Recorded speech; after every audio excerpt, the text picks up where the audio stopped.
जय श्री कृष्ण। मैं श्याम, आपका दोस्त, आपका प्रेमी, आपका सखा। मार्क्सिस भगवान के इस स्वरूप मास की शुक्ल पक्ष की द्वितीया को आपका अभिनंदन करता हूँ, स्वागत करता हूँ। अभी तक हमारे साधक संजीवनी स्वाध्याय के हम 158 एपिसोड पूरे करके आज 159 159वें एपिसोड में प्रवेश कर रहे हैं। अभी तक हमने 11 अध्याय पूर्ण करे। आज 12वां अध्याय की पूर्णाहुति हम करने वाले हैं। इस सुंदर भक्तियों की पूर्णाहुति की आपको बहुत सारी बधाई। आइए इस भक्तियों की पूर्णाहुति में आगे बढ़े, उससे मन कर्म वचन वाणी को भगवान में लीन करते हैं। अर्धनमूलित आंखों से नासिका के द्वारों पे ध्यान रखते हुए प्राण अपान को सम करके श्वास भरते हुए मूलाधार चक्कर तक जाएं। नमो भगवते वासुदेवाय। यात्रा आगे करते रहें। नमो भगवते वासुदेवाय। नमो भगवते वासुदेवाय। नमो भगवते वासुदेवाय। नमो भगवते वासुदेवाय। नमो भगवते वासुदेवाय। नमो भगवते वासुदेवाय। वसुदेव सुतं देवं कंस चाणूरमर्दनं देवकी परमानंदं कृष्णं वंदे जगद्गुरुं। श्री कृष्ण वंदे जगद्गुरुं। या देवी सर्वभूतेषु श्रीमद्भगवत गीता रूपेण संस्थिता नमस्तस्यै नमस्तस्यै नमस्तस्यै नमो नमः। या देवी सर्वभूतेषु साधक संजीवनी रूपेण संस्थिता नमस्तस्यै नमस्तस्यै नमस्तस्यै नमो नमः। गुरुर्ब्रह्मा गुरुर्विष्णु गुरुर्देवो महेश्वरा गुरु साक्षात् परम ब्रह्म तस्मै श्री गुरुवे नमः। गजाननं भूतगणादिसेवितं कपितजम्बूफलचारुभक्षणं उमासुतं शोकविनाशकारकं नमामि विघ्नेश्वराय पादपङ्कजं। नमामि विघ्नेश्वराय पादपङ्कजं। त्वमेव माता च पिता त्वमेव त्वमेव बन्धु च सखा त्वमेव त्वमेव विद्या द्रविणं त्वमेव त्वमेव सर्वं मम देव देव त्वमेव सर्वं मम देव देव। शांति शांति शांति। आज की कथा में आगे बढ़े। आइए पूर्व कथा का एक सिंहावलोकन कर लेते हैं। प्रथम अध्याय, अर्जुन स्वधर्म का पालन न कर पाता है, कौटुंबिक मोह के कारण विषाद में आता है। अर्जुन विषाद योग। दूसरा अध्याय, अर्जुन भगवान का शिष्य बनकर भक्त बनने की प्रारंभ शिष्य से होती है। कह के कहता है कि मेरे लिए उचित मार्ग कहिए। भगवान सांख्य योग कर्म योग दो मार्ग बताते हुए युद्ध करने को कहते हैं। तीसरे अध्याय में अर्जुन पूछता है सांख्य योग कर्म योग में कौन श्रेष्ठ है। भगवान कहते हैं दोनों ही मार्ग श्रेष्ठ है, लेकिन कर्म का आरंभ करे बिना कोई व्यक्ति मुक्ति नहीं पाता। तो कौन सा कर्म करें? यज्ञ कर्म, जिसके लिए जन्म हुआ है, जिसको करने से पतन नहीं होता, जिसके करने से वर्षा आदि संपन्न होते हैं, सेवा कार्य करते रहे, सारे जनक आदि सभी यही करते रहे। भगवान कहते हैं मैं भी यही करता रहता हूँ। और भगवान इस तरह से अपना मत भी सबको बताते हैं कि इस तरह से आप ये सेवा कार्य करोगे तो जीवन में कभी कोई समस्या नहीं होगी। भगवान कहते हैं ये संत लोग जैसे आचरण करते हैं वैसे ही प्रमाण देते हैं। और इस तरह से श्रद्धावान होकर के जो व्यक्ति ये कार्य करता है वो कभी भी नहीं फंसता। बाकी राग द्वेष के अर्थ में आधारित होकर फंसते हैं। अर्जुन पूछता है सब ऐसा क्यों करते हैं? भगवान कामना क्या करना, कामना महापापी है, महावीर, इसको मार डालो। भगवान इसमें ये भी कहते हैं कि अपने धर्म में मरना भी कल्याणकारी है, पर धर्म में जीना भी भयावह है। चतुर्थ अध्याय में भगवान से निष्काम कर्म का इतिहास सूर्य से बताते हुए कहते हैं कि मैं अविनाशी अपनी योग माया को से प्रकृति को अपने अधीन करके धर्म की कल्याण के लिए, अधर्मियों का नाश करने के उत्पन्न होता हूँ। मेरे जन्म क्रम दिव्य, जो जान लेता है वो मुझको पाता है। बाकी सब लोग अपने कामों के फलों की सिद्धि के लिए देवताओं को भजते हैं। चारों वर्ण मैंने रचे, लेकिन मैं करता नहीं, मैं साक्षी भाव में रहता हूँ। इसी तरह से वर्तान कर्म अकर्म और विक्रम समझाते हैं। और कहते हैं कि जो व्यक्ति नित्य तरफ निराश रहते हैं, जो मिल जाए यदा इच्छा लाभ संतुष्ट हो, वो मेरे मेरे के कर्म फल में नहीं बनते। ज्ञान में स्थित होकर के 12 द्रव्य यज्ञों एवं ज्ञान यज्ञों करते हुए मुझको अपने समस्त क्लेशों काटते मुझको पा जाते हैं। भगवान बार बार कहते हैं कि इस तरह से जो मुझको पाते हैं वो श्रद्धावान संयंत्र तत्व प्रायण होते हैं। अश्रद्धा असंशय वाले नहीं पाते। तुम भी असंशय तलवार काट कर ज्ञान रूपी योग से इस संशय को स्थापित, ऐसे संशय को काट करके ज्ञान में स्थापित हो जाओ। पंचम अध्याय में कर्म संन्यास योग में अर्जुन पूछता संन्यास योग कर्म में श्रेष्ठ कौन सा है? भगवान कहते हैं दोनों ही मुझ परम फल को पाने वाले, संन्यास योग में क्लेश बहुत है। कर्म योग सहज है, तुरंत योग युक्त विशुद्ध आत्मा जितेंद्रिय बनाता है। ज्ञान योगी भी शरीर का ध्यान रखते विवेक से इसी मार्ग को पाते हैं। भगवान कहते हैं 9 द्वारे देही में कर्म योगी कर्म फलों में न लिप्त होते हुए अपने आत्मा को शुद्ध करने के लिए सेवा कार्य करता है। उसको कोई करना जरूरी नहीं होता है, लेकिन लोक संग्रह के लिए कार्य अपनी स्व प्रेरणा से करता है। मैं इसमें उनका मार्गदर्शन नहीं करता। वह ज्ञान को निष्ठ हो कि मेरी बुद्धि मेरे प्राण करके विद्या विनय संप्रम चंडाल में सम बुद्धि वाले बन जाते हैं। उनको कोई प्राप्त प्रिय नहीं होता। स्थिर बुद्धि वाले वो सबकी सेवा करते हुए सात्विक सुख पाते हैं, मुझे समर्पण करके अत्यंत सुख पाते हैं। बाकी सब लोग दुख योनियों में बसते रहते हैं और कभी सुखी नहीं होते। ये सब लोग जो सुखी होते हैं अंतरात्मा सुखी होकर समस्त क्लेशों काट कर सेवा करते हुए मुझको पाते हैं। क्राम क्रोध से अयुक्त होकर के मुझको जान जाते हैं, मेरा ही ध्यान करते हैं। नासिका के द्वारों में प्राण पान को सम करके भ्रकुटी में अर्धनमूलित आंखों से मेरे भक्त बन के मुझको पाते हैं। छठे अध्याय में आत्म संयम योग में भगवान कहते हैं जो कर्म फल पे आश्रित नहीं है, जिनमें कर्म फल का संग्रह नहीं है, वो व्यक्ति योगी है। कर्मों के त्याग से कोई सन्यासी नहीं कहलाता। ये व्यक्ति जो सर्व संकल्प त्याग करते हैं नैष्ठिक शांति को पाते हैं, आत्मा का उद्धार करते हैं, उनके मित्र बनते हैं, अनुधार नहीं करते अर्थात अधोगति में नहीं पहुंचाते, शत्रु नहीं बनते।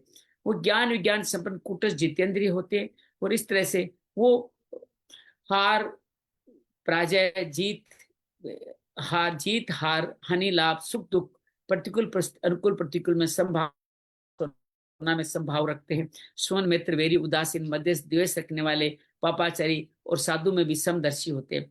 वो अपने पवित्र स्थान पे यम नियम का पालन करते हुए नासिका के द्वारों पर ध्यान रखते हुए अर्धमूलित आंखों से अर्धमूलित नेत्रों से दसों दिशाओं में न देखते हुए मेरा चिंतन करते हैं और नैष्ठिकम शांति को प्राप्त होते हैं। लेकिन ये युक्त हार विहार करने वालों का सिद्ध होता है। वो धीरे धीरे इस चित्त को निरुद्ध करके मेरे में स्थापित हो जाते हैं, अत्यंतिक सुख पाते हैं। अत्यधिक सुख हानि लाभ उनको विचलित नहीं करते। दुखों के संयोग का वियोग हो जाता है। धारणा वाली बुद्धि से मेरे अलावा किसी का चिंतन नहीं करते, मन जहां से जाता है मेरी तरफ ही लेके आते हैं। प्रशांत मन हो जाते हैं, सत्व रजस तमस तीनों का समापन करते हुए योगी बन जाते हैं और अत्यंतिक सुख पाते हैं। सब भूतों मुझे देखते हुए मेरे समान ही बर्ताव करते हैं, इसलिए मैं उनके लिए कभी अदृश्य नहीं होता, वो मेरे लिए कभी अदृश्य नहीं होते। लोगों के सुख में सुखी दुख में दुखी होकर निराकरण का उपाय करते हैं। अर्जुन पूछता है चंचल मन कैसे काबू में आए? भगवान कहते हैं अभ्यास वैराग्य से। अंत समय विचलित हो जाए अर्जुन के पूछने भगवान बताते हैं सुरुग आदि के विघ्न भोग के सिरमानव घर में जन्म लेता है और फिर कुछ देर भोगों में रख के मेरी तरफ आ जाता है। जिसका अंत समय तक यात्रा चलती रहती है वो योगियों कुल में जन्म लेता है, पूर्व जन्म की संसिद्धि अनायास ही मिल जाती है, अनेक जन्मों की यात्रा करते हुए मुझको पा जाता है। भगवान कहते हैं सकाम तपस्वी सकाम ज्ञानी सकाम ज्ञानी सकाम कर्मी से योगी श्रेष्ठ है, मेरा भक्त सर्वश्रेष्ठ योगी तुम बनो, आगे बढ़ो। 7वां अध्याय ज्ञान विज्ञान में भगवान ज्ञान विज्ञान के बारे में बताते हैं। ज्ञान अर्थात सब कुछ परमात्मा, विज्ञान मतलब परमात्मा के सिवा कुछ नहीं। जो प्रत्यक्ष है जिसको जानने के बाद कुछ और जानना बाकी नहीं रहेगा, कोई संशय नहीं रहेगा। हजारों हजारों सिद्धों में से कोई एक व्यक्ति इसको जान पाता है, बाकी अपरा प्रकृति का अधीन रहते हैं, मुझ परा अधिक को जान ही नहीं पाते, क्योंकि सत्व रजस तमस के मोह में आकर ज्ञान उनका अप्रत कर लिया जाता है, वो दुष्कृतन हो जाते हैं। सिर्फ चतुर्विद्या चतुर 4 तरह के भक्त आर्थ अर्थार्थी और जिज्ञासुर ज्ञानी ही मुझको पाते हैं। चारों बड़े उदार हैं, लेकिन ज्ञानी मुझे प्रेम रखता है, मेरे से अभिन्न नहीं है। भगवान कहते हैं बाकी लोग काम शक्ति से देवताओं को नियम पूर्वक भजते हैं और जहां जहां श्रद्धा उनकी लगती है मैं ही स्थापित करता हूँ, मैं ही फल देता हूँ, लेकिन देवताओं का अंत फल नाशवान है। जो मुझको भजते हैं वो मुझको पाते हैं। भगवान कहते हैं मुझ जिसको अवयव नहीं जानते हैं वो कभी मुझको नहीं जानते। योग माया उनको ढक लेती है और मूड योनि में बार बार जाते रहते हैं। मैं सत्व रजस मैं वर्तमान भूत भविष्य सबको जानता हूँ, लेकिन मुझको केवल मेरे भक्त जानते हैं। बाकी सब लोग इच्छा द्वेष द्वंद्व के मोह के बार बार इसी जन्म में आते रहते हैं। तो जो व्यक्ति पाप पुण्य के सभी कर्म फलों को नाश कर लेते हैं, द्वंद्व मोह निरुक्त दृढ़ता से मेरे भजन करते हैं, वृद्धावस्था और मृत्यु को अतिक्रमण करके अखिल ब्रह्म अखिल अध्यात्म अखिल कर्म को जानते हुए अधि यज्ञ अधि देविक अधि भौतिक जानते मेरा ही अंत समय नाम लेते मुझको पाते। अष्टम अध्याय अक्षर ब्रह्म में अर्जुन पूछता है अखिल ब्रह्म क्या है? भगवान जिसने सृष्टि की सर्जना करी वो अखिल ब्रह्म है। उसका पहला विसर्ग अर्थात सर्जनी आदि कर्म है। उस अखिल ब्रह्म को अनेक मार्गों से जानना अध्यात्म है। ये शरीर का स्थूल शरीर आदि पंच तत्व से बना हुआ शरीर आदि भौतिक है। मन बुद्धि अहंकार से बना हुआ सूक्ष्म शरीर आदि दैविक है। उसके अंदर परमात्मा प्राकृतिक रूप में विद्यमान, जो मुझे अंत समय जानते जाता है, मुझको पाता है, इसमें कोई संशय नहीं है। लेकिन जिस जिसका स्मरण करोगे उस योनियों में जाओगे। और भगवान इसके साथ ही कहते हैं अनुस्मरण करो, मन बुद्धि मुझ में अर्पित कर मेरा ही स्मरण करो। भगवान कहते हैं कि जो मेरा स्मरण करता है मुझको पाएगा, इसमें कोई संशय नहीं है। अभ्यास योग के द्वारा मेरे में लगाओ। मैं कौन हूं? परिचय देते हैं। मैं आदि हूं, मैं सर्वज्ञ हूं, मैं सूक्ष्म से सूक्ष्म हूं, मैं सब पे शासन करने वाला हूं, सबका पालन पोषण करने वाला हूं, मैं तमस से भरे प्रकाश ज्ञानवान हूं। भगवान कहते हैं ऐसे लोग मुझे इस तरह जान करके, सगुण जान करके, प्रयाण काल में मन बुद्धि को मुझ में लगा के प्रकृति में ध्यान रखते निर्गुण निराकार को पा जाते। निर्गुण निराकार की यात्रा बताते हैं। समस्त आश्रमों को वेद में लिखे हुए पालन करके, नव द्वारे देह को रोक मन को निरुद्ध करके, भ्रकुटी पे प्राण स्थापित करते, मानसिक ओम का उच्चारण करते मेरे धाम को आ जाते। सगुण उपासक, सगुण साकार उपासक जो नित्य निरंतर नियत भाव से अनन्य मेरे अलावा किसी का न भजन करते हैं, उनके लिए मैं सुलभ हूँ। वो महात्मा होते हैं, दुखालय में असत से मुक्ति पाते हुए वो मेरे लोक में आ जाते हैं। ब्रह्म लोक तक सभी लोग पुनरावर्ती है। ऊर्ध्व गति वाले दिन के समय शुक्ल पक्ष में जाने वाले ही ब्रह्मा के साथ मुझको मुक्ति पाते हैं, बाकी सब लोग वापस आ जाते हैं।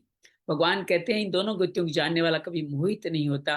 भगवान बार बार कहते हैं कि जो वेद यज्ञ तप दान के सभी पुण्य फलों का अतिक्रमण कर मुझे समर्पित करके मुझको जानता है, मुझको पाता है। भगवान 9वें अध्याय में राज विद्या राजगुही के माध्यम से ज्ञान योग को आगे बढ़ाते हैं। ये विद्याओं की राजा गोपनीय ज्ञान जो प्रत्यक्ष है, पवित्र, सुखमय, धर्ममय, सहज है, इसको जानने बाद कुछ जानना बाकी नहीं रहेगा। जो इसको नहीं जानते मृत्यु संसार वर्तनी बार बार घूमते रहते हैं। संसार मुझसे, मैं संसार में नहीं। सब जीव मुझसे हैं लेकिन मैं जीवों में नहीं। मैं सब जीव वायु की तरह मुझ आकाश में भ्रमण करते रहते हैं। भगवान कहते हैं मैंने कल्प की सृजना प्रकृति को प्रकृति के द्वारा अपनी अध्यक्षता में की, लेकिन मैं इसके कर्ता भाव में नहीं बनता।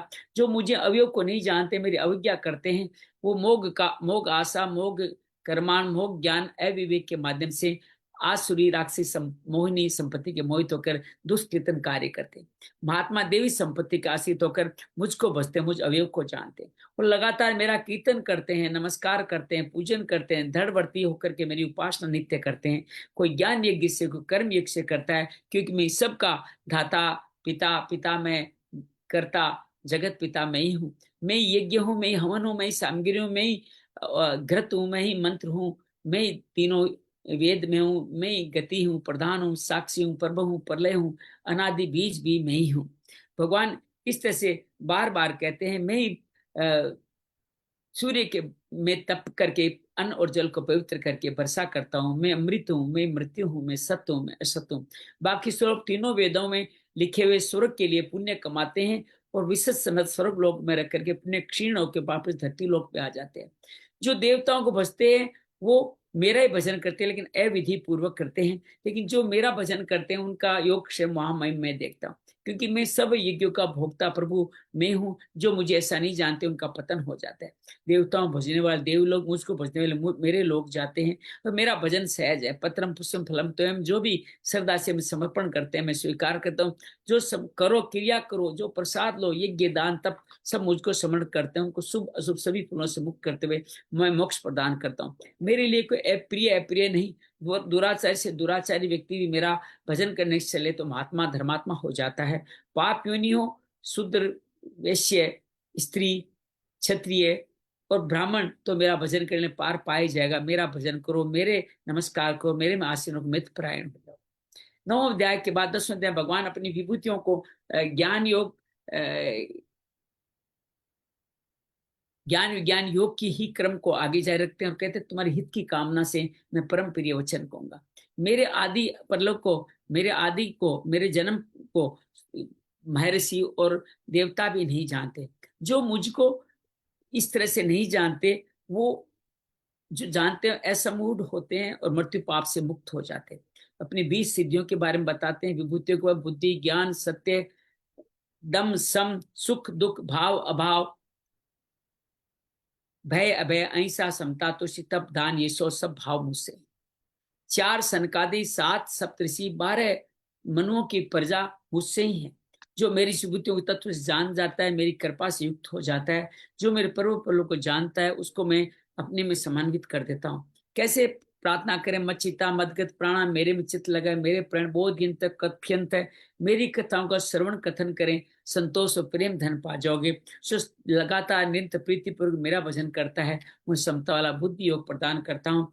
उनको मेरी इसी कृपा मिलती है, उनके अंधकार को खत्म करके मैं उनको दीप्यमान दीपक बना देता हूँ। अर्जुन कहता है, आप परम ब्रह्मो, परम पवित्र धाम, परम भगवान हो। आप शाश्वत अशाश्वत आदि देव हो, विभु हो। आपके इस बात को केवल आप ही नहीं कहते, सभी ऋषि, नारद, देवल, असित और व्यास भी कहते हैं।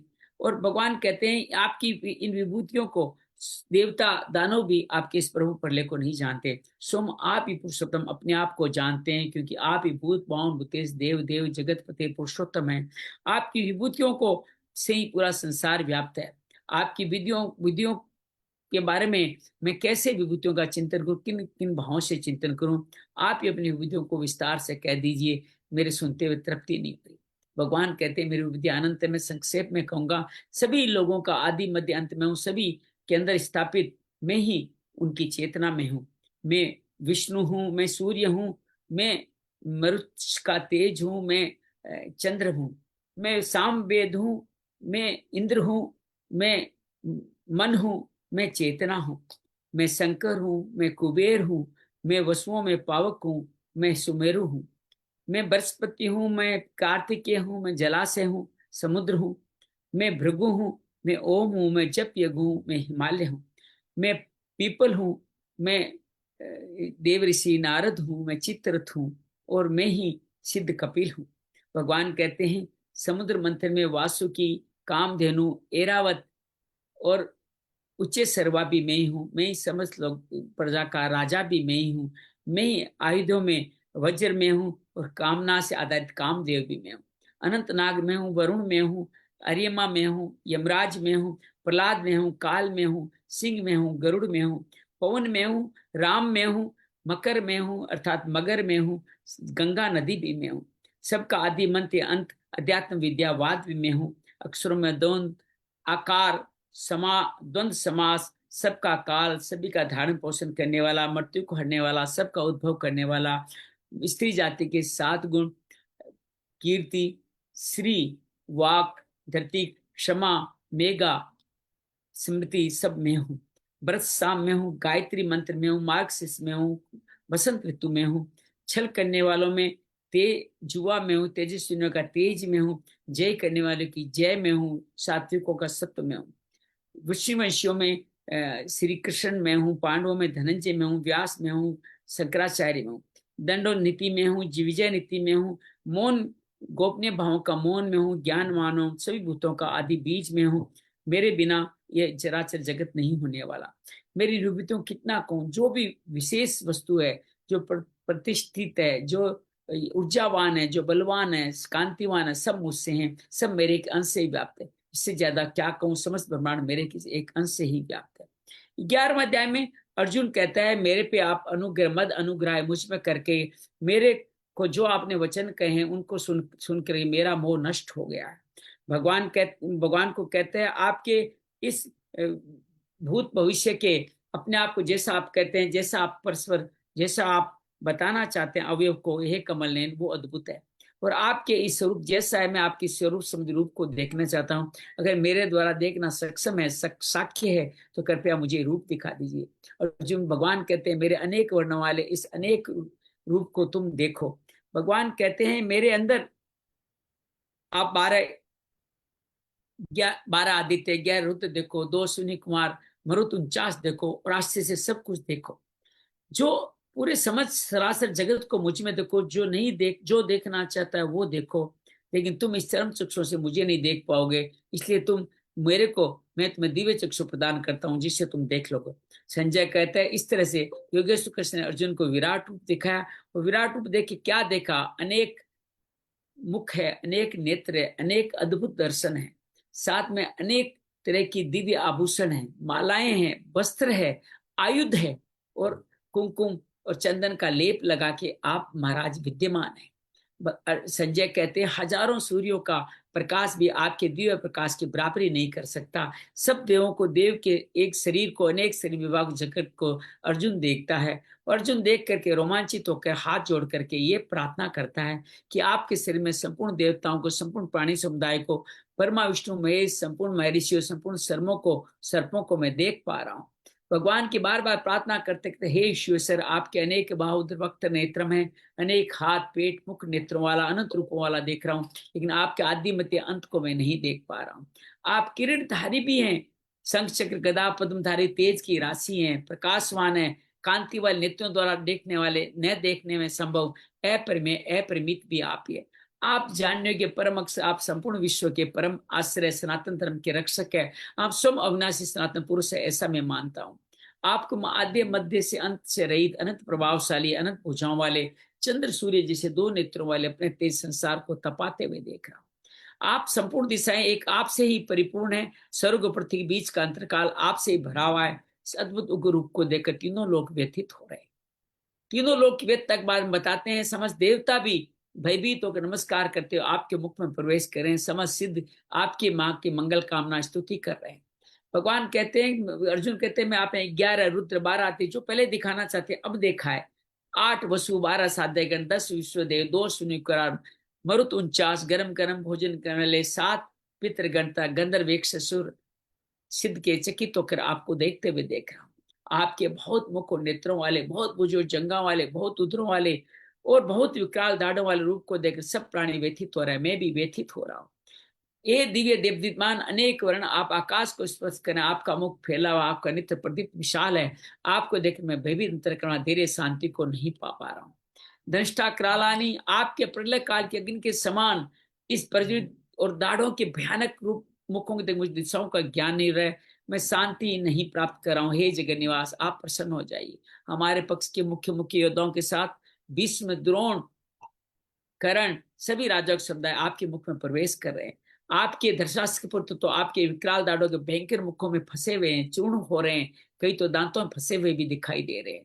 इस तरह भगवान कहते हैं कि अर्जुन कहते हैं नदियों का जल जैसे समुद्र की तरफ जाता है, वैसे सब लोग आपके दैदीप्यमान मुख की तरफ जा रहे हैं। जैसे पतंगा मोह की तरफ, अग्नि की तरफ जाता है, सब आपके मोह वश होकर के इस दैदीप्यमान मुख की तरफ जा रहे हैं। आप उनका दर्शन करते हुए चाट रहे हैं, आपका गुरु अपने तेज से संपूर्ण जगत को तपा रहा है। हे भगवान, हे गुरु वाले, आप कौन है, नमस्कार करता हूँ, प्रसन्न हो जाए। मैं आपको तत्व जानता हूँ, मैं आपको बिल्कुल नहीं जानता। इस तरह भगवान से जानने की प्रार्थना करते हैं। भगवान कहते हैं मैं अपना परिचय देते हैं, संपूर्ण लोगों का नाश करने बढ़ा हुआ काल हूँ, और इस समय सबका संहार करने वालों। जो युद्ध लोग तुम्हारे सामने खड़े हैं वो तुम्हारे युद्ध लड़े बिना भी नहीं रहने वाले। तुम उठो, खड़े हो, युद्ध करो, शत्रुओं को जीतो, धन दाने संपन्न राज्यों को भोगो। सभी मेरे द्वारा पहले से ही मारे गए हैं, तुम केवल दोनों हाथों से युद्ध लड़ते हुए मेरे निमित्त मात्र बन जाओ। जीवन में निमित्त बनना बहुत महत्वपूर्ण कार्य है। द्रोण, भीष्म, जयद्रथ, कर्ण, सभी योद्ध वीरों को मैं पहले ही मार चुका हूं, तुम इन वीरों को मार करके निष्कंटक राज्यों को भोगो, ऐसा भगवान से बार बार प्रार्थना करते कहते हैं। संजय कहते हैं ये वचन सुन के अर्जुन भयभीत नमस्कार करते गदगद प्राणी से भगवान को ये कहते हैं, हे ऋषिकेश अंतर्यामी, आपके नाम गुण लीला धाम से जगत हर्षित हो रहा है, प्रेम को प्राप्त हो रहा है, और इसी नाम को सुनकर जो आसुरी संपदा है उद्धव सब भागते जाए, संपूर्ण सिद्ध गण भी आपको नमस्कार करें, ये सब होना उचित ही है। लेकिन आप गुरुओं के गुरु, ब्रह्मा के भी आदि करता हो, सिद्ध गण आपको नमस्कार क्यों नहीं। हे जगन्यास, आप सत्य है, असत्य है, सत्य से असत्य से परे भी जो कुछ है वो भी आप है। आप आदि देव पुरुष, पुराण पुरुष है, आप ही इस संसार के परम आश्रय, आप वेदा है, जानने वाले ही जानने योग्य भी आप है, आपसे संपूर्ण संसार व्याप्त है। वायु, यम, अग्नि, वरुण, दक्ष, प्रजापति, चंद्रमा, सभी आपको सभी आप ही हैं। आप हजारों बार नमस्कार है, बार बार नमस्कार है, आगे से पीछे सबसे नमस्कार है। अनंत वीर्य अमित विक्रम, आपने सबको एक दूसरे सब कुछ आप ही आप है। आप किस महिमा को नहीं जानते, मैं, मेरे सखा, मेरे मित्र, मेरे यादव कहते हट पूर्वक दिल्लगी पूर्वक उठते बैठते खाते एकांत में सबके सामने में जो आपको कुछ तिरस्कार अपमान किया है, उसको मैं आपसे क्षमा मंगवाता हूँ, क्षमा करवाता हूँ, आपसे क्षमा मांगता हूँ। भगवान को कहते हैं कि आप इस संसार के पिता पुत्र पिता है, पूजनीय आप है, गुरुओं के महागुरु अत्यंत प्रभावशाली है। इस तुलना में आपके समान कोई नहीं, और आपसे अधिक तो कोई हो ही कैसे सकता है। हे ईश्वर में दंडवत प्रणाम। आज एक संत कह रहे थे कि पुरुषों को अपनी कोई समस्या हो तो अपने मंदिर को बंद करके 108 बार दंडवत प्रणाम करना चाहिए, जैसे अर्जुन कर रहा, उनकी समस्या समाधान हो जाए। लेकिन माताओं को दंडवत प्रणाम नहीं करना चाहिए, उनको सर झुका करके ही प्रणाम करना पर्याप्त है। जैसे पिता पुत्र के, मित्र मित्र के, और पति पत्नी के अपमान को सहन कर लेता, आप भी मुझे सहन करके मुझे क्षमा कर दीजिए। भगवान कहते हैं अर्जुन का, जिसको पहले कभी नहीं देखा उस देव को मैं हर्षित हो रहा हूँ, भय से भयभीत भी हो रहा हूँ, व्यथित हो रहा हूँ। आप मुझे देव रूप, विष्णु रूप, चतुर्भुज रूप दिखाइए और मुझे प्रसन्न हो जाइए। भगवान चतुर्भुज रूप दिखाते हैं और कहते हैं मैंने प्रसन्न होकर के सामर्थ्य से तेज रूप सबका अनंत विश्व रूप दिखाया, जिसको तुम्हारे पहले किसी ने नहीं देखा। क्यों नहीं देखा? क्योंकि वेदों से, यज्ञ से, वेद पढ़ने से, अध्ययन से, दान से, क्रियाओं से, तप से इसको देखना संभव ही नहीं। तुम व्यथित मत हो, तुम मेरे इस उग्र रूप को विमूढ़ मत हो, व्यथित मत हो, निर्भय प्रसन्न वाला इस चतुर्भुज रूप को भी अब तुम देख लो। इस तरह भगवान चतुर्भुज रूप दिखाते हैं और संजय कह बैठते हैं कि इस तरह भगवान पहले चतुर्भुज दिखा के बाकी सौम्य रूप देके संजय को, भयभीत अर्जुन को भगवान आश्वासन देते हैं। अर्जुन कहते हैं आपके सौम्य मनुष्य दो में स्थिर चित्त हो गए, अपनी स्वाभाविक स्थिति को प्राप्त हो गए। अर्जुन ऐसा 2 बार कहेंगे कि यहाँ पर अंत में कहेंगे कि मेरे को स्मृति मिल गई है। 2 बार कहते हैं, भगवान कहते हैं मेरे इस चतुर्भुज रूप को देवता भी देख ललायत रहते, उनको भी ये नहीं मिलता, उनको भी ये नहीं प्राप्त होता। और ये वेद से, यज्ञ से, दान से, तप से देखा जाना संभव नहीं, ये केवल अनन्य भक्ति से देखा जाना। सुबह मेरे लिए कर्म करो, मेरे मन लगाओ, मेरे प्रायण हो जाओ, और इस तरह से जो आसक्ति निर्भय रहेगा वही भक्त मुझे प्राप्त होता है। अब हम 12वें अध्याय में प्रवेश करें। आज हम 12वां अध्याय संपूर्ण पढ़ने वाले हैं, तो आप सबसे निवेदन करूंगा एक एक करके आप हमारे साथ एक एक क्रम में 12वां अध्याय पढ़े। पहले हम पहले श्लोक से शुरुआत करेंगे, पहले और दूसरे श्लोक को पढ़ेंगे। पहला दूसरा श्लोक पढ़ेंगे, फिर तीसरा चौथा पढ़ेंगे, फिर पांचवा छठा पढ़ेंगे, फिर हम एक एक क्रम से आगे चलते जाएंगे। तो मैं गुरुदीप जी आप हमारे साथ हैं तो आपसे शुरुआत करें आज। तो चलिए प्रथम अध्याय को, प्रथम श्लोक को आप पढ़े, प्रथम श्लोक को 12वें अध्याय की। जी प्रभु जी।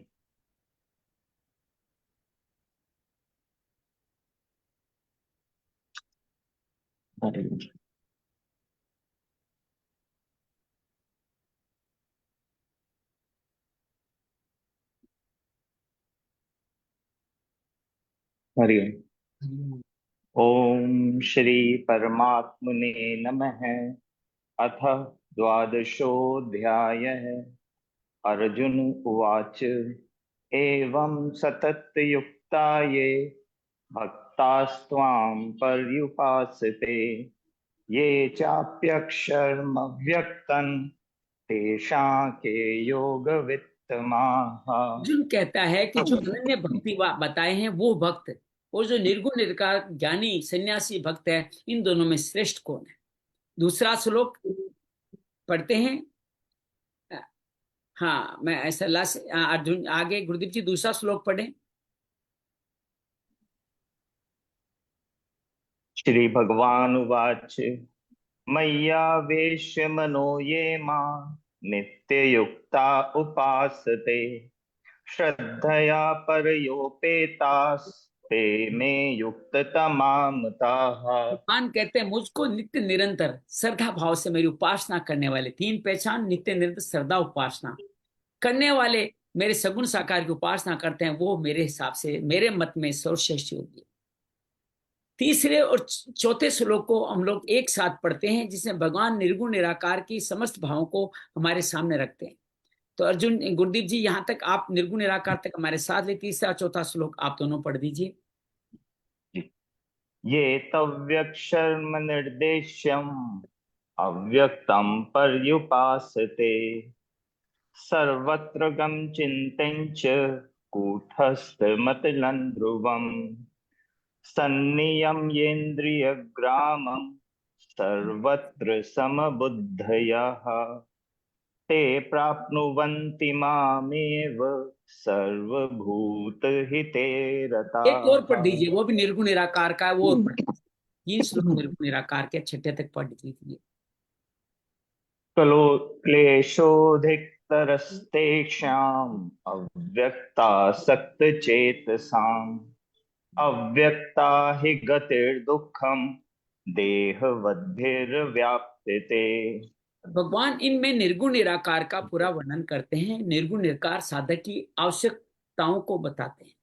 कहते पहली आवश्यकता यह है कि समस्त इंद्रिय समूह को अपने बस में करे, पहला। फिर जो चिंतन में न आने वाले, जो सब जगह परिपूर्ण है, जो देखने में नहीं आते हैं, निर्विकार हैं, जो अचल है, ध्रुव है, अक्षर है, उस अव्यक्त की उपासना करो। दूसरा काम यह है, जो है ही नहीं उसकी उपासना करो। तीसरा कदम यह है कि सब भूतों की सेवा करते हुए उनमें प्रीति रखो। और पांचवा जो उपाय बता रहे हैं, वो सब बुद्धि रखने वाले ही निर्गुण निराकार को पाते हैं। लेकिन ऐसा करना सबके मन में क्यों नहीं संभव होता? कि दया अभिमान के कारण उनके जीवन में क्लेश बहुत होते हैं। लेकिन ज्ञान योगियों का पास होने का परसेंटेज बहुत थोड़ा है, कि उनके जीवन में क्लेश अधिक है, इसलिए मुझको पा नहीं पाते। सरला से निवेदन करूंगा, मैं 6, 7, 8, 9, 10, 11, 12 तक आप पढ़े, 6 से 12 तक पढ़े सरला। या भक्ति योग के बारे में बात कीजिए। सर्वाणि कर्माणि मयि सन्न्यस्य मत्परा अनन्येनैव योगेन मां ध्यायन्त उपासते तेषामहं समुद्धरता मृत्यु संसार सागरात् भवामि न चिरात् पार्थे मय्यावेशितचेतसां मय्येव मन आधत्स्व मयि बुद्धिं निवेशय निवशिष्यसि मय्येव अत ऊर्ध्वं न संशयः अत चित्तं समाधातु न शक्नोषि मयि स्थिरम् अभ्यासयोगेन ततो मामि चाप्तु न धनञ्जय अभ्यासेऽप्यसमर्थोऽसि मत्कर्म परमो भव मदर्थमपि कर्माणि कुर्वन् सिद्धिमेवाप्स्यसि अथैतदप्यशक्तोऽसि कर्तुं मद्योगमाश्रिता सर्वकरं फलत्यागं ततः कुरु यथात्मः एक और पढ़ लीजिए, एक और बच्चा है, एक और बच्चा 12वां और पढ़ लीजिए। श्रेयो हि ज्ञानाभ्यासात् ज्ञानध्यानं विशिष्यते ध्यानात् क्रम फल त्यागात् शान्तिरनन्तरम्। देखो, जीवन में कभी, मैंने जीवन में बहुत वाद विवाद प्रतियोगिता में भाग लिया है, और बहुत सारे एक्सटेम्पोर में भी बोलने का अवसर बचपन से मिला।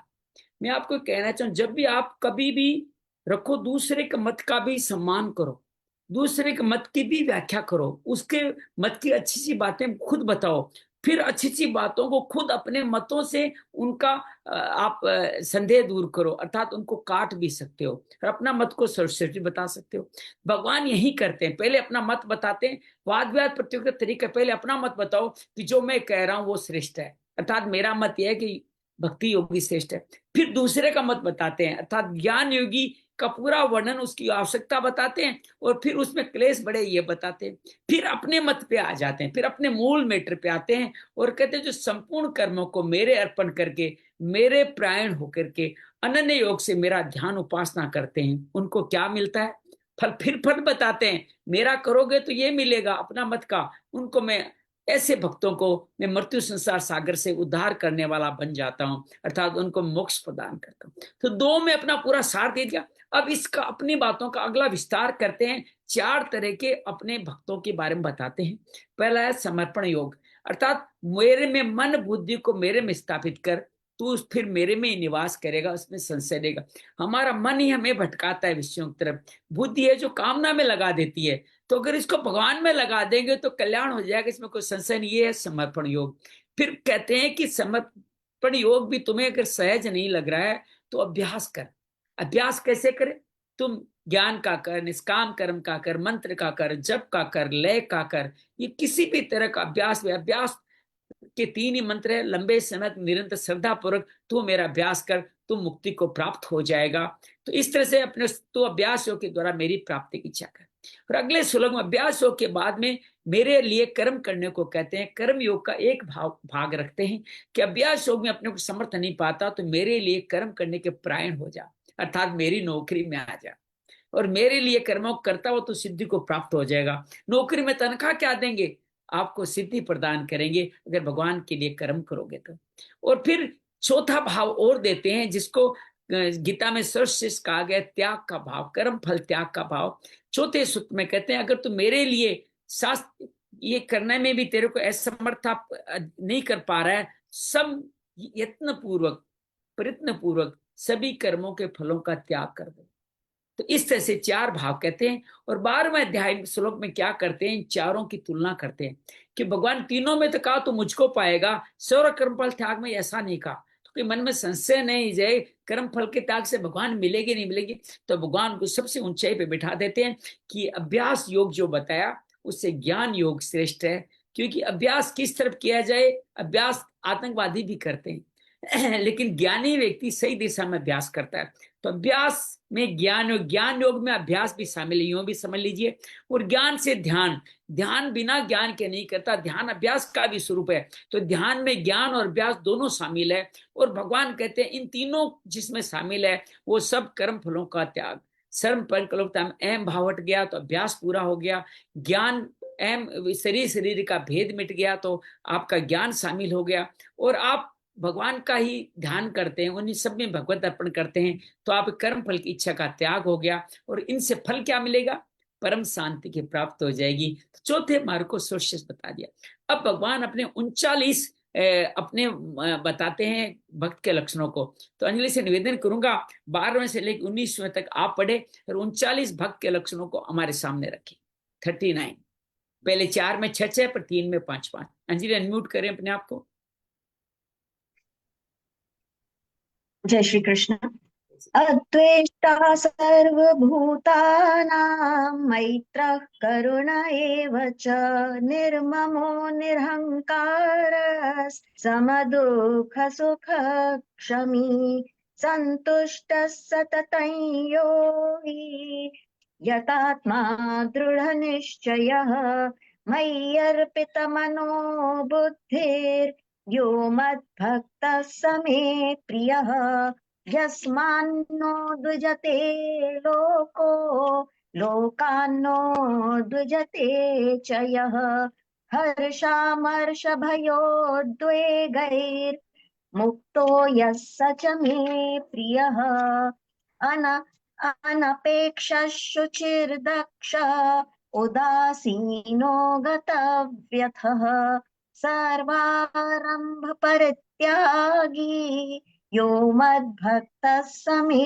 प्रियः यो न हृष्यति न द्वेष्टि न शोचति न काङ्क्षति शुभाशुभ परित्यागी भक्तिमान्यः स मे प्रियः समशत्रौ च मित्रे च तथा मानापमानयोः शीतोक्षणसुखदुःखेषु समः सङ्गविवर्जितः तुल्यनिन्दास्तुतिर्मौनी सन्तुष्टो येन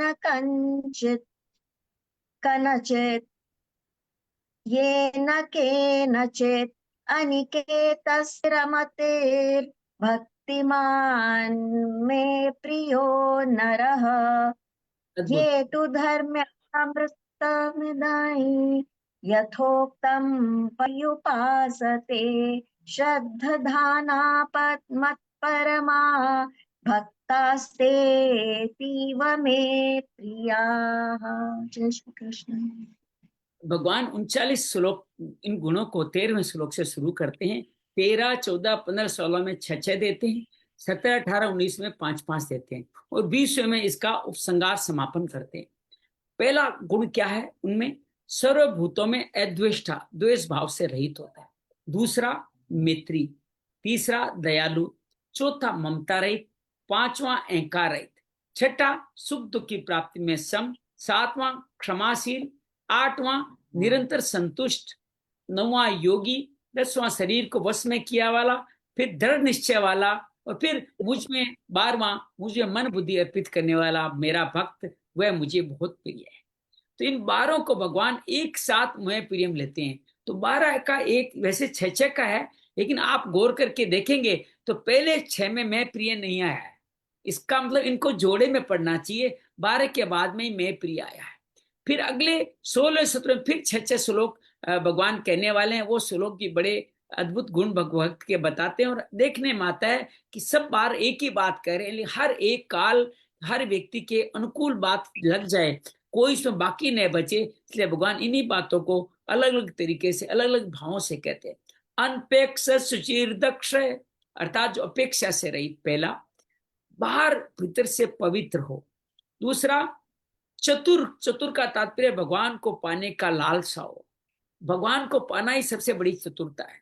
उदासीन, अर्थात तटस्थ भाव रहे, सुख दुख में सब में संभाव रहे। गत व्यथ, व्यथा से रहित हो। सर्वारंभ परित्यागी, सभी प्रारंभों का, नए नए कर्म का आरंभ का सर्वथा, अब ये करूं अब ये करूं, ऐसा कोई लालसा नहीं हो, वो मेरा भक्त मुझे बड़ा प्रिय है। और उसके बाद में भगवान अगले श्लोक में फिर 6 को बताते हैं। 17वें श्लोक में भगवान फिर 6 को बताते हुए कहते हैं कि ये यो न रिष्यति न द्वेष्टि, अच्छा जो हर्षित नहीं होता। ये 17वां श्लोक सभी श्लोकों का सार है, सब में यही बातें आएगी। मैं द्वेष, हर्षित नहीं होता, द्वेष नहीं करता, शोक नहीं करता, कामना नहीं करता। अर्थात हर्ष, कामना का मतलब हर्षित होना, द्वेष करना, कामना मतलब राग है, शोक करना, यही चारों भाव सब में है। शुभाशुभ परित्यागी, शुभ अशुभ कर्मों से ऊंचा उठावा, वो भक्तिमान पुरुष मुझे बहुत प्रिय है। तो मुख्य 4 विकार है, राग, द्वेष, हर्ष, शोक। इन्हीं चारों को इसमें दिया गया। बाकी श्लोकों में कहीं न कहीं इसका भाव है। ये देखा जब पाताजी जिसको 5 क्लेश कहते हैं, अविद्या, अस्मिता, राग, द्वेष और अभिनिवेश, यही 5 इन भावों में आप बार बार देखने वाले हैं। और फिर 18वें 1900 में भगवान फिर 10 और बताते हैं, और उनमें भी आप देखेंगे भक्ति मान्य प्रियो नर एक साथ ही है। 18-19 को भी एक साथ पढ़ना चाहिए।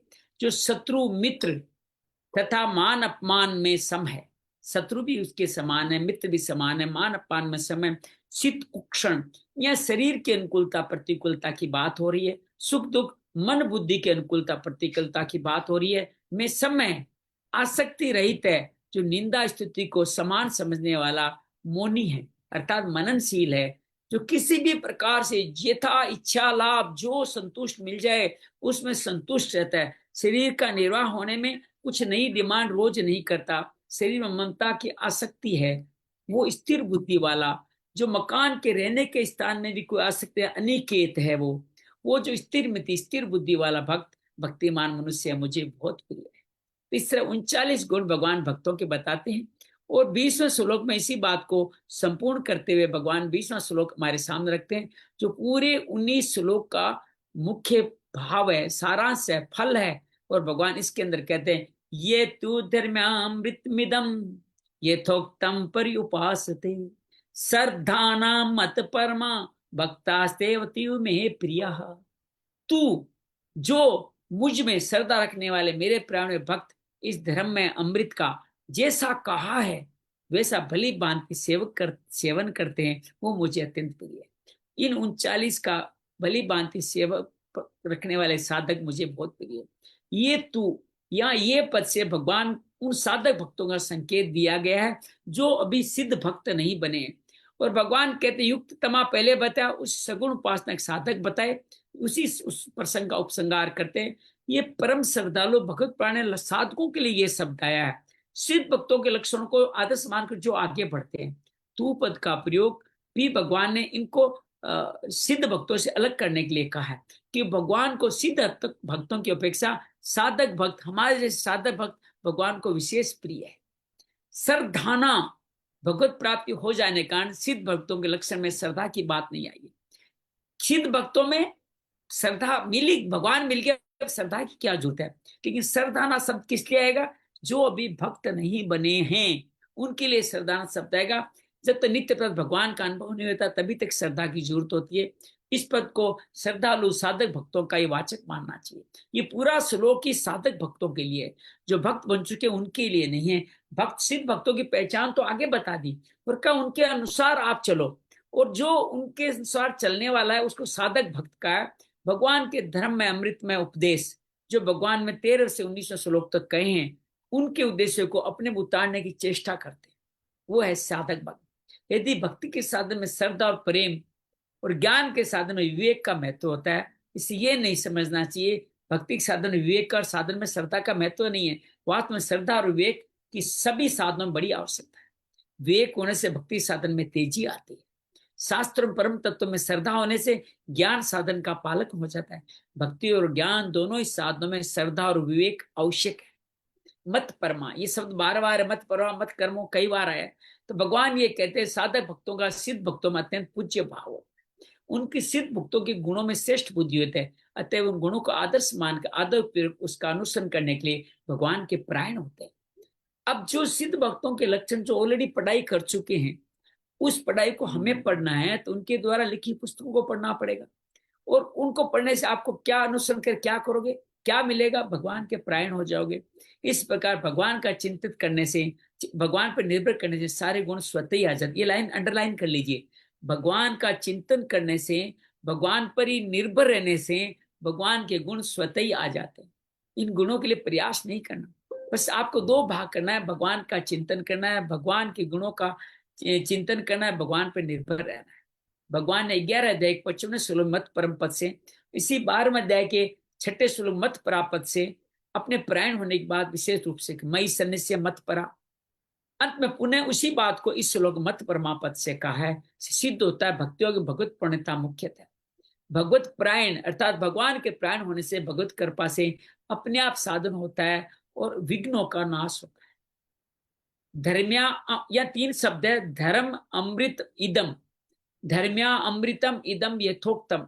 सिद्ध भक्तों 39 लक्षणों के 5 प्रकरण, कौन से 5? 6 6 6 5 5 5, ये 5 प्रकरण है। ये धर्म है, धर्म से ओतप्रोत है, उनमें किंचित मात्र भी अधर्म का अंश नहीं है। जिस साधन में साधन विरोधी अंश सर्वथा नहीं होता, वो साधन अमृत तुल्य होता है। पहले कहे गए लक्षण समुदाय के धर्म में होने से, उसमें साधन विरोधी कोई बात न होने से ही धर्म्या अमृत संज्ञा इसको दी गई है। साधन में साधन विरोधी कोई बात न होते भी जैसा पहला कहा ठीक वैसा का वैसा, जो अभी 39 में कहा वैसा का वैसा धर्म में अमृत का पान सेवन कब संभव है? जब साधन का किंचित मात्र धन मान बड़ाई आदर सत्कार संग्रह सुख भोग न होगे। क्या होना चाहिए? भगवत प्राप्ति एकमात्र उद्देश्य। प्रत्येक प्रकरण के सब लक्षण धर्म अमृत है। अतः साधक जिस प्रकार के लक्षणों को आदर्श मानकर साधन करता है, उसके लिए वही धर्म अमृत है। धर्म अमृत के जो अद्वेष्टा सर्वभूतान मित्र करुण आदि जो 39 लक्षण बताए गए, वे आंशिक रूप से साधक मात्र में हम सब में है। ये मत सोचिए आपने है नहीं, आपको सबको नया लाना है, आपके अंदर है, आपने सिर्फ उनको डेवलप करना है, विकास करना है। लेकिन साथ में क्या कुछ दुर्गुण दुराचार भी है। प्रत्येक गाने में कहते हैं 90% अच्छाई है, 10% दुर्गुण होते हैं। हम 10% कई बार बड़ा कर लेते हैं, कई बार 90% को 100 तक पहुंचा देते हैं। तो हमें क्या करना है? 90 से 100 तक पहुंचाना है। और उसके प्रत्येक अवगुणों का सर्वथा त्याग तो हो सकता है, पर गुणों का सर्वथा त्याग नहीं हो सकता। अब 10% त्याग के 100 पे आ सकते हो, लेकिन गुण को 90% तक 100% दुराचारी नहीं हो सकते। कहने का तात्पर्य दुराचारी के अंदर भी सद्गुण किसी न किसी प्रतिशत में विद्यमान रहते हैं। इसलिए तो भगवान कहते हैं दुराचारी मेरा महात्मा बन सकता है। तो ये बात क्यों कही? दुराचारी कल्याण संभव है। तो भगवान कहते हैं साधन स्वभाव के अनुसार सिद्ध पुरुषम गुण का तारतम्य तो रहता ही है, परंतु गुणों की कमी रूप अवगुण किंचित मात्र भी नहीं था। गुणों में न्यून अधिक रहने के कारण उसके 5 विभाग किया गए हैं, परंतु अवगुण सर्वथा त्याज्य है, अतः उनका विभाग हो ही नहीं सकता। विभाग किसका होगा? गुणों का होगा, कि उनको धीरे धीरे पा सकते हो। लेकिन अवगुण का क्या विभाग करें? वो तो त्यागना है ना, तो त्यागने वाली चीजों का क्या विभाग करना? बस त्याग दीजिए। साधक सत्संग तो करता है, पर साथ साथ ही कुसंग भी होता रहता है। हम सब लोग गीता पढ़ रहे हैं और बहुत सारा सत्संग सुनते हैं करते हैं, लेकिन साथ में दिन भर में हमारे से थोड़ा बहुत कुसंग भी होता है। कोई न कोई ऐसा साथी मिलता है जिसके साथ नहीं होना चाहिए। असंयम भी होता है, खाने में बैठने में स्पर्श करने में वाणी का वचन का कहीं न कहीं हमारे से असंयम भी होता है। वो साधन तो करता है, पर साथ साथ ही असाधन भी आता है। आज एक संत बड़ी सुंदर बात कह रहे थे, मैं इसलिए बता रहा हूँ मेरे को याद रहे, कि एक व्यक्ति की सिद्ध पुरुष की वाणी जो होती है वो प्रकृति उसका पालन करती है, उन्होंने कह दिया बारिश होगी तो बारिश होती है। और जो भोगी लोग हैं उनकी प्रकृति भी उनकी प्रकृति के अनुसार उनकी वाणी चलती है। जैसी प्रकृति वैसी वाणी। गुस्सा का माहौल बन प्रकृति बन गई तो गुस्सा हो गया, आनंद का अवसर हो गया तो आनंद बन गया। तो वो प्रकृति के अनुसार हमारी वाणी चलती है। जो सिद्ध भक्त है उनकी वाणी के अनुसार प्रकृति चलती है। याद रहेगा ना, ये सिद्धों की पहचान है। तो इस तरह भगवान कहते हैं कि संयम तो करता है, प्रसाद असंयम भी होता है। साधन तो करता है हम सब लोग, लेकिन असाधन भी होता रहता है। जब तक साधन के असाधन गुणों के साथ अवगुण रहेंगे तब तक हमारी साधना परिपूर्ण नहीं होती। हम मेच्योर होते हैं, अपग्रेड होते हैं, लेकिन परिपूर्ण नहीं होती। असाधन के साधन अवगुण साथ गुण उनमें पाए जाते हैं जो साधक नहीं। इसके सिवा जब तक साधन असाधन अथवा गुणों से अवगुण रहते हैं तब तक साधक को अपने साधन गुणों का अभिमान भी तभी तक रहता है। जब तक अवगुण है, अवगुण एक अभिमान एक अवगुण है। मैं एक संत कल कह रहे थे कि आपने जब भी अपनी साधना को प्रकाशित कर दिया, मैं इतने बजे उठा, मैं ये मंत्र किए, मैं इतने मंत्र जानता हूँ, मैं इतना पाठ जानता हूँ, मैं इतना सब कुछ जानता हूँ, मैं इतना व्रत करता हूँ, मैं ऐसा उपवास करता हूँ, मैंने इतना दान किया, इतना पुण्य किया, मैं इतना अध्ययन किया। जब जब भी आप ये प्रकाशित करते हो ना, तब तब आप उसका फल पा लेते हो। फिर ऊपर जाके परम फल बनता ही नहीं। इन सब चीजों को उजागर न करें, अपनी साधना को उजागर न करें, अपने दिवा किए सेवा कार्य को उजागर न, खुद को भी नहीं पता चलने दे कि मैंने कुछ किया है। तो भगवान कहते हैं जब तक साधना अपने साथ, क्योंकि अभिमान रहता है, ये उजागर मतलब अभिमान है जो आसुरी संपत्ति का आधार है। धर्म का अमृत का सेवन करने के लिए इसलिए कहा गया है। तात्पर्य है इसका ठीक वैसा ही पालन होना चाहिए जैसा वर्णन किया गया है। अगर धर्म अमृत के सेवन में दोष रहेंगे तो भगवत प्राप्ति नहीं होगी। इससे हम साधक को सावधान रहना चाहिए। साधक किसी भी कारण आंशिक रूप से कोई दोष में वृत्ति उत्पन्न हो जाए तो उसकी अवहेलना न करके तत्परता से उसे हटाने की चेष्टा करें। चेष्टा करने पर न हटे तो भगवान से व्याकुलता प्रार्थना करें, हे भगवान ये दोष मुझसे नहीं हट रहा, आप ही हटा दीजिए। तो भगवान उसको हटा देंगे। जितने सद्गुण सदाचार सद्भाव आदि हैं सब परमात्मा के समझ से होते हैं, लेकिन दुर्गुण दुराचार दुर्भाव सब असत के समझ से होते हैं। दुराचारी पुरुष में भी सद्गुण सदाचार का सर्वथा भाव नहीं होता, क्योंकि परमात्मा का अंश वो भी है, उसका नित्य नित्य संबंध परमात्मा से है। परमात्मा संबंध रहने का किसी भी अंश में उसमें सद्गुण सदाचार रहेंगे। परमात्मा की प्राप्ति में असत से सर्वथा संबंध विच्छेद हो जाता है, दुर्गुण दुराचार दुर्भाव सर्वथा नष्ट हो जाता है। सद्गुण सदाचार सद्भाव भगवान की संपत्तियां हैं, देवी संपदाएं। इनका भगवत प्राण जितना भगवत प्राण होता जाए उतने अंश में स्वतः ही सद्गुण सदाचार सद्भाव प्रकट होते चले जाएंगे, दुर्गुण दुराचार दुर्भाव नष्ट होते चले जाएंगे। राग द्वेष हर्ष शोक काम क्रोध अंतःकरण के विकार है, धर्म नहीं। धर्मों के साथ धर्म का नित्य स्वरूप होता है। जैसे सूर्य धर्म के साथ उष्णता पूर्व धर्म का नित्य संबंध रहता है जो कभी मिट नहीं सकता। अतः धर्म के बिना धर्म और धर्म के बिना धर्मी भी रह नहीं सकता। काम क्रोध आदि विकार साधारण मनुष्य हर समय नहीं रहते, साधन पुरुष करने वाले में कम होते रहते। अगर आप रोज गीता पढ़ रहे हैं तो काम क्रोध धीरे धीरे कम होते चले जाएंगे, सिद्ध पुरुष में तो होते ही नहीं। यदि ये विकार अंतःकरण के धर्म होते तो हर समय एक रूप से रहते, अंतःकरण के रहते कभी नष्ट नहीं होते। अतः अंतःकरण के धर्म है ही नहीं, ये आगंतुक आने जाने वाले विकार है। जो आ सकता है वो जा भी सकता है। साधक जैसे जैसे अपने एकमात्र से भगवान को पढ़ता है वैसे राग द्वेष आदि विकार मिटते चले जाते हैं। भगवान को प्राप्त उन विकारों का अत्यंत अभाव हो जाता है। गीता में जगह जगह भगवान तरियोन वसमा अगच्छेत राग द्वेष वियुक्ते राग द्वेषो विदुष्य आदि पदों से साधक को राग द्वेष विकारों का सर्वथा त्याग करने के लिए कहा है। ये अंतःकरण के धर्म होते हैं तो अंतःकरण के होते हुए इनका त्याग करना असंभव होता। असंभव को संभव बने भगवान आगे भी कैसे दे सकते। गीता में सिद्ध महापुरुषों को राग द्वेष आदि विकारों से सर्वथा मुक्त बताया गया। जैसे इसी अध्याय के 13 श्लोक से 19 श्लोक तक जगह जगह भगवान ने सिद्ध भक्तों को राग द्वेष सर्वथा मुक्त बताया। इसलिए भी ये विकार ही सिद्ध होते हैं, अंतःकरण के धर्म नहीं। असत से सर्वथा विमुख होने से उन सिद्ध महात्माओं में ये विकार लेस मात्र भी नहीं होते। अतः अंतःकरण में विकार बने रहे तो मुक्त किससे होगा? जिसमें विकार लेस मात्र में नहीं है उनको आदर्श मानकर भगवान उनका अनुसरण करने के लिए धर्म्या अमृत मिदम के नाम से संबोधित किया। पर उपासते साधक भक्तों की दृष्टि में भगवान के प्यारे सिद्ध भक्त अत्यंत सदास्पर्द होते। भगवान की तरफ स्वाभाविक आकर्षण होने के उनमें देवी संपदा सद्गुण होने से स्वाभाविक हो जाते। फिर भी साधकों का उन महापुरुष गुणों के प्रति स्वाभाविक आदर भाव होता है। वे उन गुणों को, उन साधु को अपने अंदर उतारने की चेष्टा करते हैं, और यही साधक भक्तों द्वारा उन गुणों को अच्छी तरह सेवन करना उनको अपमान है। जो भक्त में पूरे बने हुए सिद्ध भक्त में है, वो साधक अपनाए, यही उपासना है। पर उपासते, इसी अध्याय के 13 से 19 श्लोक तक 7 श्लोक में धर्मामृत का जिस रूप में वर्णन किया गया है, उसका ठीक उसी रूप में श्रद्धापूर्वक अच्छी तरह सेवन करने के लिए यहाँ पर उपास्य पद आया। अच्छी तरह सेवन का तात्पर्य यही है, साधन में किंचन मात्र भी अवगुण नहीं रहना चाहिए। जैसे साधन में संपूर्ण प्राणियों के प्रति करुणा का भाव पूर्ण रूप से भले ही न हो, पर उनमें किसी प्राणी के प्रति निर्दयता का भाव बिल्कुल नहीं। भले ही आप करुणा न लाए, लेकिन निर्दयता का भाव नहीं लिए। साधक में लक्षण सांगोपांग नहीं होते, इसलिए उनसे उनका सेवन करने के लिए कहा है। सांगोपांग लक्षण हो गए तो आप भी तो सिद्ध हो जाएंगे।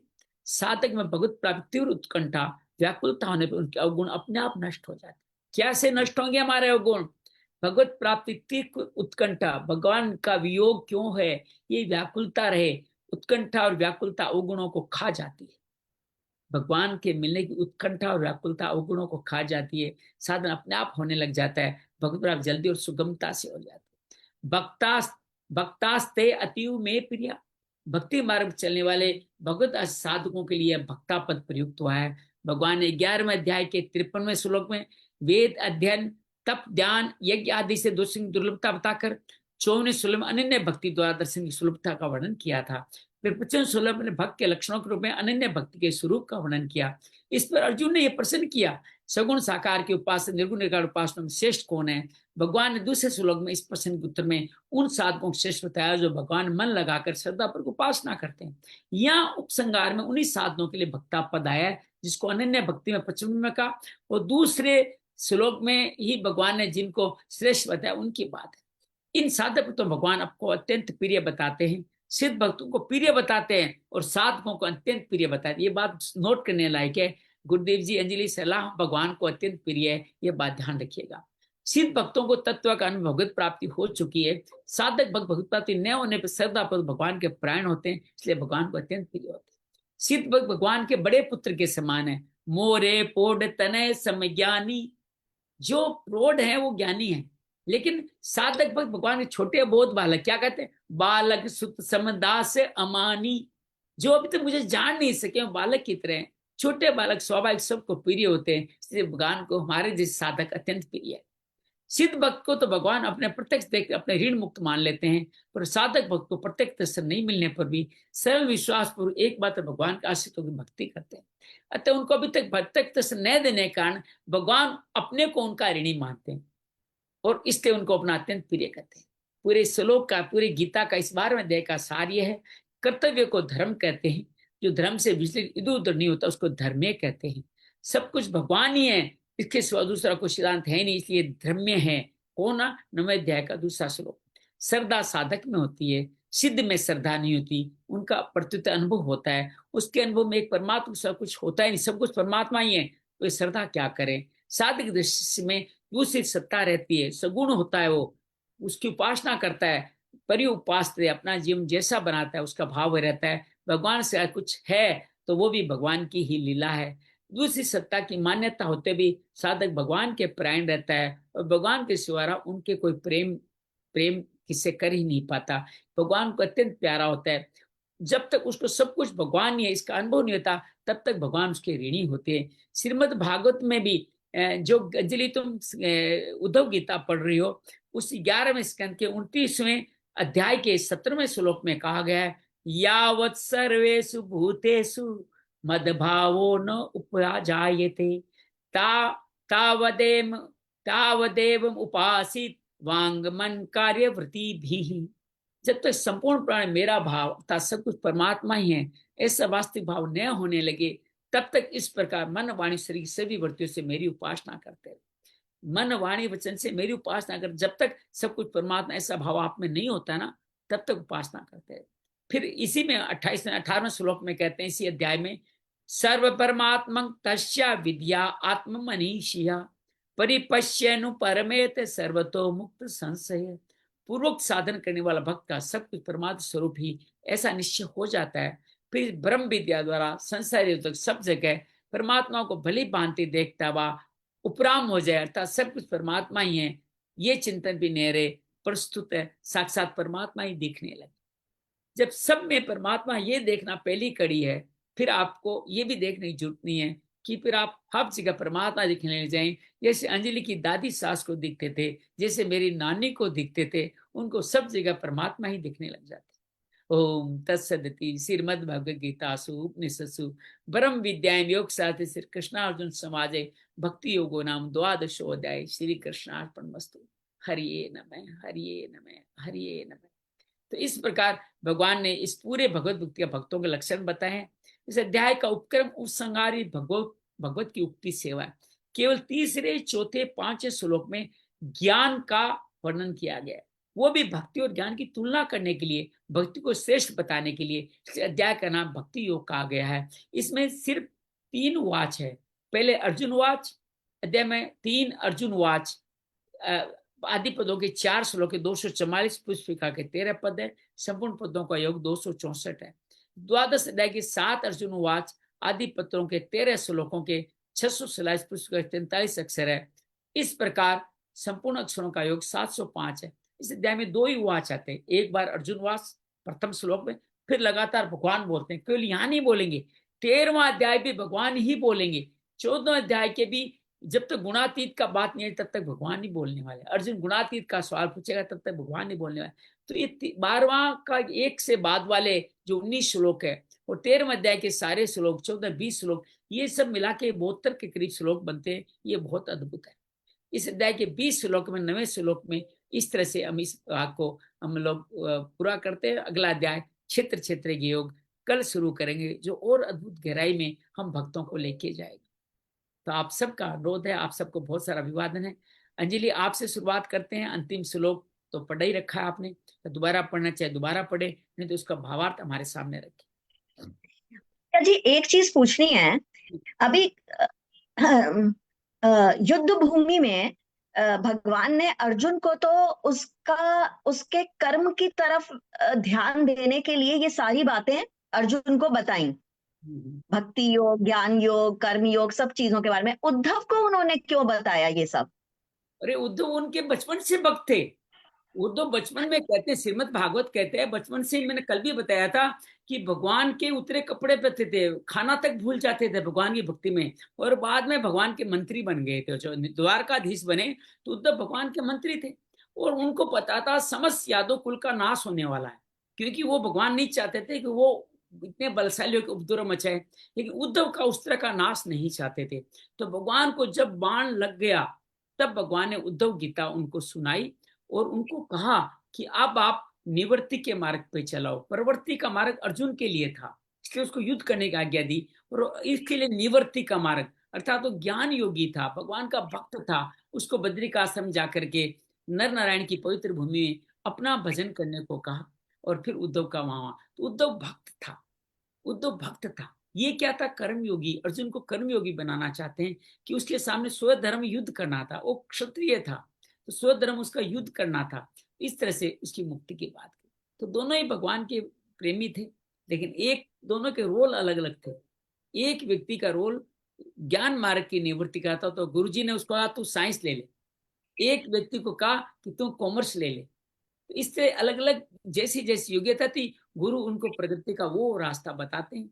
तो अर्जुन को प्रवृत्ति का रास्ता बताया, और उद्धव को उसके स्वभाव के अनुकूल निवृत्ति का रास्ता बताया, कि बचपन से भगवान का भक्त था।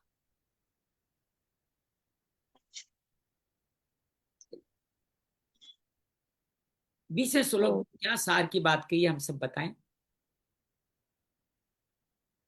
हाँ, ये तो धर्म्यामृतमिदं यथोक्तं पर्युपासते श्रद्धानामत्परमा भक्तास्तेतीव मे प्रियाः। ओम तत्सदिति श्रीमद्भगवद्गीतासूपनिषत्सु ब्रह्म विद्यायां योगशास्त्रे श्रीकृष्णार्जुन संवादे भक्ति योगो नाम 12वाध्यायः। तो इसमें ना 20वें श्लोक में पूरे 13 से लेके 19 श्लोक तक का पूरा सार है। तो इसमें ना भगवान कहते हैं कि जो श्रद्धा युक्त जो श्रद्धा युक्त मनुष्य है वो अगर मेरे परायण होकर ये सब ऊपर दिए, जो भी ऊपर जो भक्ति में चलने के लिए जो मार्ग बताए हैं, वो सबको वो ग्रहण करता है, और और अमृतम मिदम, मतलब इस धर्म में अमृत को जो जो इसका सेवन करता है, वो भक्त मुझे प्रिय है, वो मेरी भक्ति पा लेता है, वो मेरे समीप आ जाता है।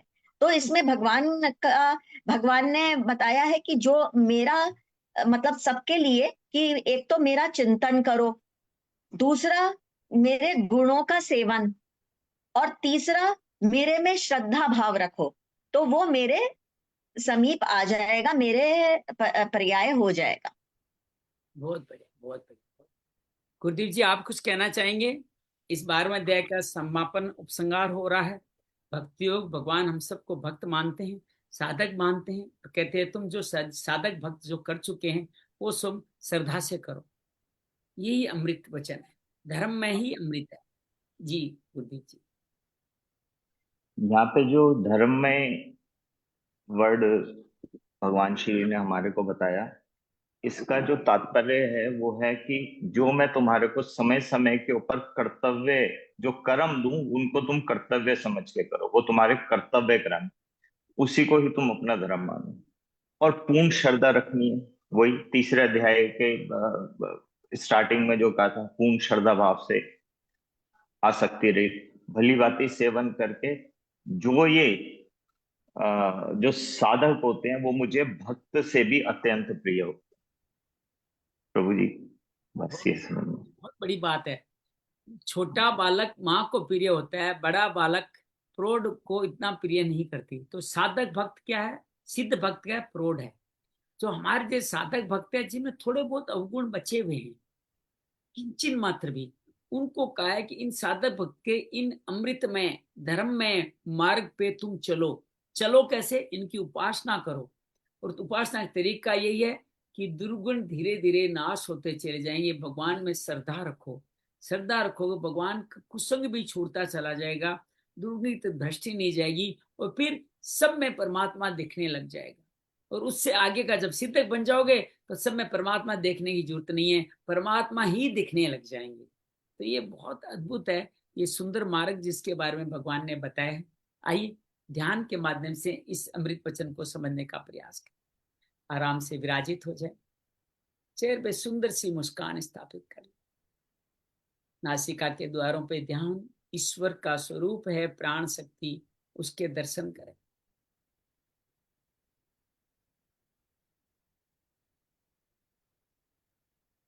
ये मानव शरीर हम सबको मुक्ति के लिए मिला। भगवान चाहते हैं कि हम सब अपने समस्त कर्म फलों से मुक्त होकर के भगवान में स्थापित हो जाए। भगवान चाहते हैं कि हम सब उनके भक्त बने, तो उनके ही अंश बन जाए, क्योंकि हमारे अंदर उन्हीं का अंश ममे वांसो जीव लोके आगे आने वाला है। उन्हीं का अंश परा प्रकृति के रूप में विद्यमान, अपने उसी परा प्रकृति के जीवात्मा ईश्वर के अंश के प्रति सजग हो जाए। ये ईश्वर का अंश परा प्रकृति समय समय पर हम सबके गुणों के रूप में प्रकाशित होता ही रहता है। जब हम की सत्य बोलते हैं, जब ईमानदारी से अपना कार्य करते हैं, जब 100% देते हैं, जब हम अभय में स्थित होते हैं, जब हम दान, विसर्जन, तप, यज्ञ, दूसरों की मदद, सेवा, ये सब करते हैं, तो हमारे में भगवान का अंश और ज्यादा विकसित होने लगता है, बहुत मजबूत होने लगता है। पूरा अध्याय ही भक्ति योग है। अर्जुन के संशय स्थापित करने पे भगवान ने स्पष्ट किया, अनन्य भाव से नित्य निरंतर श्रद्धा से मेरी उपासना करने वाले भक्त ही श्रेष्ठ। और इसी भक्त की तुलना करने के लिए ही निर्गुण निराकार में आने वाली कठिनाइयों का भी जिक्र किया। और छठे सातवें में स्पष्ट कहा कि ये सब लोग जो मेरे भक्त हैं उनको मैं मृत्यु संसार से मुक्त कर दूं। ये घोषणा की और 4 तरह से इस भक्ति योग में आने का कहा। समर्पण योग, अभ्यास योग, मेरे लिए कार्य करना और कर्म फल का त्याग। और स्पष्ट किया कि अभ्यास योग से ज्ञान योग और ज्ञान योग से मेरे लिए कार्य करना, अर्थात ज्ञान योग से ज्यादा ध्यान योग और ध्यान से कर्म फल का त्याग श्रेष्ठ।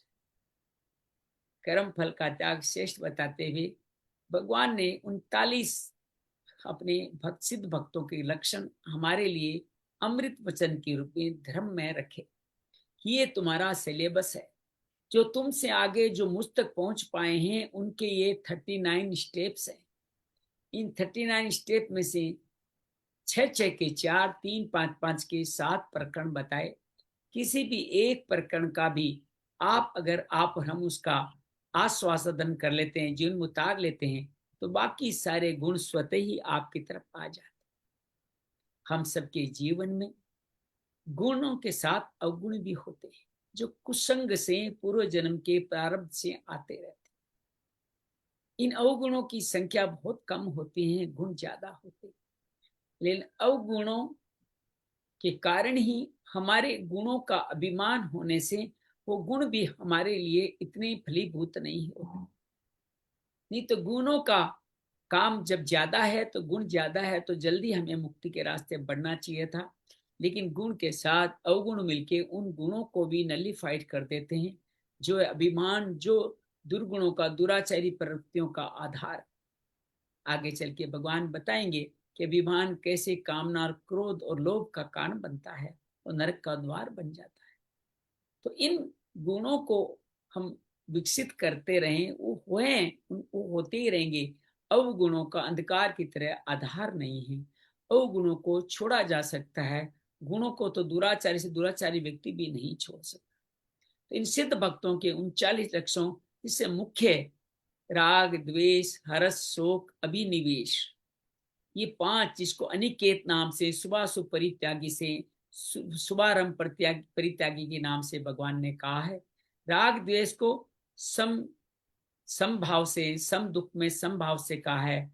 ऋषिति ने द्वेष्टि नाम से कहा है। शोची ने कांक्षी नाम से कहा है। अनपेक्ष सुचिदक से नाम से कहा है।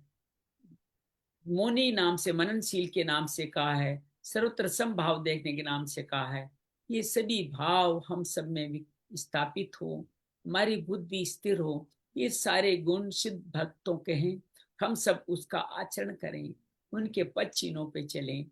हम सबका अगला कदम होगा अवगुणों का सर्वथा नाश हो जाना, उस सब में परमात्मा का दर्शन हो जाना। हर एक व्यक्ति अनुकूल प्रतिकूल वाला ही भी आप में, उनमें परमात्मा दिखेगा। और एक समय आएगा आप और हम सिद्ध भक्त होंगे, तब हमें परमात्मा स्वयं दिखने लग जाएंगे। यही हमारे जीवन का मार्ग है, यही हमारी उपासना का मार्ग है, यही अनन्य भक्ति का मार्ग है। हम सब इस मार्ग पे चलते रहें, यही भगवान कहना चाहते हैं। भगवान के इस भक्त बनाने की प्रयास को हम नमन करते हैं। भगवान से प्रार्थना करते हैं कि हमारे सब अवगुणों को हम आपको समर्पित करते हैं। हमारे अवगुण आप ले लो, मेरे अवगुण आप ले लो, और अपने गुण जो आप में हैं उनको विकसित होने के लिए स्थान प्रदान करें। अपना भक्त बना लें। मैं आपका हूँ श्री हरि, मैं आपका हूँ, आप मेरे हैं, मैं आपके लिए सब कर्म करना चाहता हूँ। भगवान के साथ दंडवत नतमस्तक होते हुए नमन करें, विश्राम। तथास्तु। शांति शांति शांति। जय माँ भगवत गीते, जय जय माँ भगवत गीते। हरि कमल विहारिणी, हरि कमल विहारिणी, सुंदर सुपुनीते। जय जय माँ भगवत गीते। दया सुधा बरसावनी, मातु कृपा कीजे, मातु कृपा कीजे। हरिपद प्रेम दान कर, हरिपद प्रेम दान कर, अपनों कर लीजे। जय जय माँ भगवत गीते। योगेशम सच्चिदानंदम वासुदेव व्रज प्रियम धर्म संस्थापकम वीरं कृष्ण वंदे जगद्गुरु। श्री कृष्ण वंदे जगद्गुरु। शांति शांति शांति। आप सबको नमन है और आपके साथ भक्ति योग आज संपूर्ण हुआ। इसके बड़ा उत्सवजनक प्रसन्नता है। तो आप सबका बहुत सारा अभिवादन। कल से हम और गहराई में एक नए चैप्टर में जाने वाले हैं, जहाँ भगवान भक्ति योग को एक नया रूप देने वाले। किस भक्ति योग को? हम सब साधकों के भक्ति योग को, सिद्ध भक्तों को पीछे छोड़ा है। अगले सारे के सारे अध्याय हमारे सिद्ध साधक भक्तों के लिए है। चाहे 13वां हो या 14वां हो या 15वां हो या 16वां हो या 17वां हो या 18वां तो सिद्ध भक्तों साधक भक्तों का लिए अमृत में भगवान की घोषणा के रूप में आएगा। 5, 13, 14, 15, 16, 17, 18 6 अध्याय हमारे बच गए हैं। 2/3 रास्ता 66% हमने क्रॉस कर लिया है। 33% और बचा है। हमारे 159 एपिसोड से कल 160 में प्रवेश करेंगे। तो हो सकता है हमारे 50, 60, 70 एपिसोड और आए, क्योंकि आगे कई जगह बड़ा विस्तार है। तो विस्तार को देखेंगे तो बहुत गहराई में जा पाएंगे। तो मुझे लगता है कि यहीं पे भगवान की गीता संपूर्ण हो गई। लेकिन भगवान अपने भक्तों पर प्रसन्न होकर के कुछ और सुना रहे हैं, अमृत वचन सुना रहे हैं कि मेरे ये अमृत वचन और सुनो और सुनो और सुनो। भक्तों पर कृपा करके ही भगवान ने 13 से 18 अध्याय तक कहे। हम कल से उसमें प्रवेश करेंगे। हम बड़े सौभाग्यशाली हैं। आप सबका बहुत सारा आभार, बहुत सारा